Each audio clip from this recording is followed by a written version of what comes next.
ఏడాది పాలనలో ముఖ్యమంత్రిగా కిరణ్ కుమార్ 9 కోట్ల మంది ప్రజలతో 100కి 100 మార్కులు వేయించుకున్నారని సంగారెడ్డి ఎమ్మెల్యే తూర్పు జయప్రకాష్ రెడ్డి కొనియాడారు.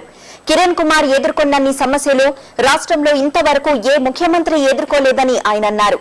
అన్ని సమస్యల్ని అధిగమించి ప్రజల చేత శభాష్ అనిపించుకున్నారని జగ్గారెడ్డి అన్నారు. 2014లో కూడా కిరణ్ కుమార్ నాయకత్వంలో తప్పక విజయం సాధిస్తామని ఆయన ధీమా వ్యక్తం చేశారు. కిరణ్ పాలనలో కోతలు బాతలు మిగిలాయంటున్న టీఆర్ఎస్ నేత హరీష్ రావు తన నియోజకవర్గంలో జరుగుతున్న అభివృద్ధి పనులకు నిధులు ఎవరు కేటాయించారో చెప్పాలని ఆయన డిమాండ్ చేశారు. ఒకటి కాదు, రెండు కాదు, ఇట్లా అనేక సమస్యలు ఈ రాష్ట్రంలో పట్టి పీడిస్తున్న సందర్భంలో ఈ రాష్ట్రానికి ముఖ్యమంత్రి కిరణ్ కుమార్ రెడ్డి కావడం, ఇవన్నిటి కూడా అధిగమిస్తూ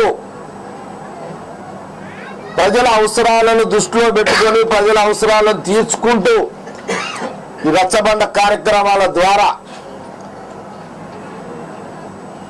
మరి ఈ యొక్క సంవత్సరం కాలంలో శభాష్ అని అనిపించుకున్న ముఖ్యమంత్రి కిరణ్ కుమార్ రెడ్డి గారు అని చెప్పుకోక తప్పదు అని కాంగ్రెస్ పార్టీ శాసన సభ్యులుగా నేను చెప్పడం జరుగుతుంది.